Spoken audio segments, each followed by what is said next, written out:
दोस्तों, जैसे कि उम्मीद और शक जाहिर किया जा रहा था कि सिद्धू मूसावाले के बाद एक बार फिर से गैंगवार होगी और ऐसी ही आशंका अब बिल्कुल सामने आ गई है। विक्की डोंगल और देवेंद्र बम्बिया के बाद अब नीरज बवाना गैंग ने भी खुलेआम चुनौती दे दी है और उन्होंने साफ कहा है फेसबुक पोस्ट के जरिए कि सिद्धू मूसावाला हमारा भाई था और इसकी मौत का बदला नीरज बवाना गैंग लेगा। और उन्होंने समय भी दे दिया कि 2 दिन के अंदर हम इस घटनाक्रम का, इस हत्याकांड का बदला लेंगे।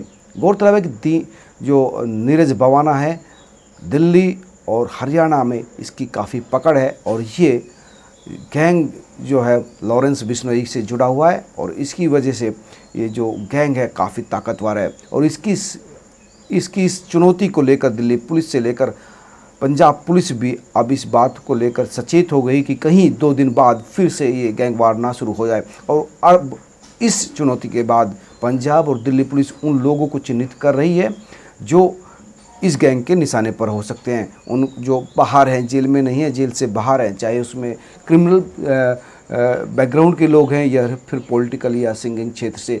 क्योंकि अगर इस तरह से नीरज बवाना ने चुनौती दी है तो वो कहीं ना कहीं अटैक करने की कोशिश करेगा। हालांकि दिल्ली पुलिस ने लॉरेंस बिश्नोई को 5 दिन के रिमांड पर लिया है और उससे पूछताछ करने की कोशिश कर रही कि इस हत्याकांड को किस तरह से अंजाम दिया गया, कौन कौन लोग इसमें इन्वॉल्व थे। हालांकि कुछ लोग पकड़े गए हैं, लेकिन चैन और सीरीज और रियल फैक्ट चेक करने के लिए ये 5 दिन का रिमांड बहुत ज़्यादा ज़रूरी है। नीरज बवाना ने जो चुनौती दी है उसको लेकर भी काफ़ी दिल्ली पुलिस भी सक्रिय हो गई है।